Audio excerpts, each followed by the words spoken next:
I want to tell you a travesty of the United Workers' Party. In January 2016, when we were in government, the Ministry of Infrastructure wrote a letter to the Caribbean Development Bank on the 12th of January 2016.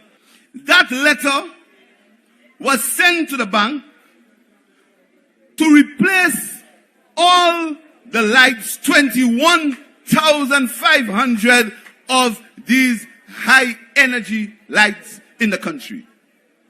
We wrote the letter to the bank and we said to the bank, that is causing a drain on our resources.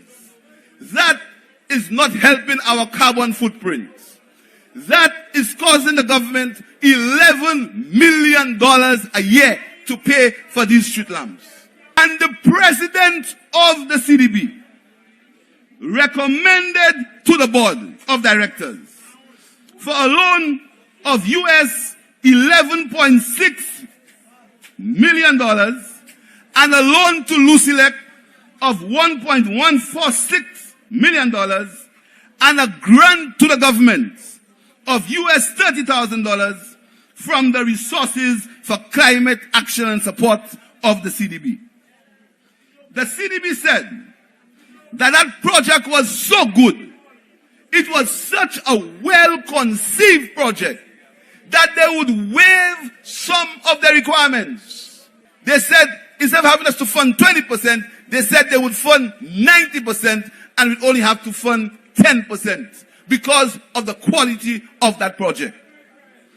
But the CDB said that Lucilec will have to implement the project. Lucilec will have to implement the project. So you know, Lucilec implementing, that means government ministers not involved. Fresh start, there can't be no fresh start. There can't be any direct award. There can't be any friends and family. You know what these guys did? These guys cancelled the loan. They cancelled the loan with the CDB and they said that they will give the job to somebody in the private sector.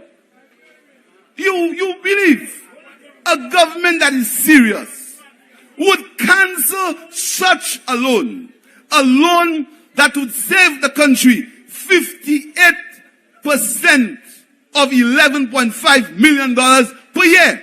So wait and see, just wait and see who will get the contract to replace the lights in the country. The contract will be given to a friend, to family.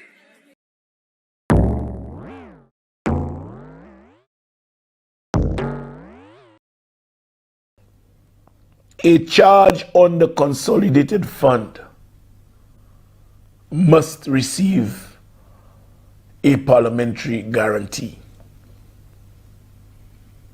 On the basis of that letter, it is safe for me to say that it appears Guy is the whole of Parliament. Because if Guy Joseph can guarantee $167 million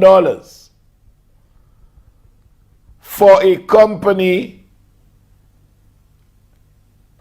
that he intends to contract with,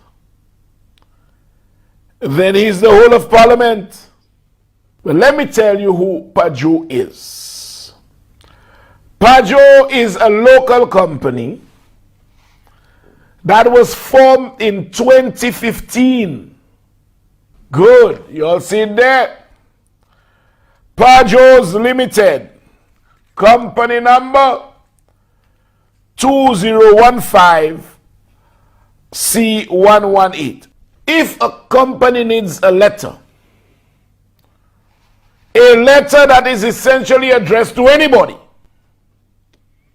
who has money to lend them, whether it's the Chinese, the Taiwanese, or even the devil, it means that that company is not worth a grain of salt. Folks, PAJOAH Limited,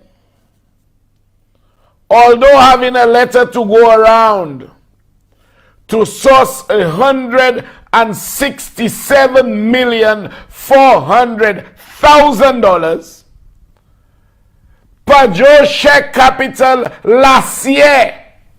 When they file, its share capital c'est tout l'argent was, you will not believe, $1,000. It's right there. You pass at the moment, eh? Share amount of stated capital. If you look at the third column on your screen from your left, amount of stated capital, $1,000. $1,000. But they are given a letter. They are given a letter to raise $167 million. Davis Max Johannes.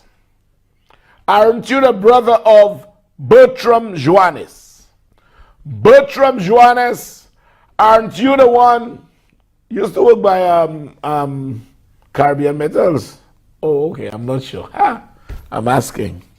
Bertram Johannes, are you not the one responsible for giving out contracts on behalf of Guy Joseph in both Castries South and Castries Southeast? Don't you control all those CDP projects? In fact, I even have a couple of contracts, Bertram Johannes, that persons, I have the documents. They said, you give them the contracts. So folks, Bertram Johannes, the brother of Davis Johannes, Max Johannes, who's the registered director of PAJOAH Limited, is Guy's right-hand man. If I lie, say I lie. 167 million given to company. Company, Davis Max Johannes, Kenan Johannes. Davis Max is brother to Bertram Johannes. Bertram Johannes is Guy's right-hand man who gives all the CDP contracts in Castries South and Castries Southeast. Connect the dots.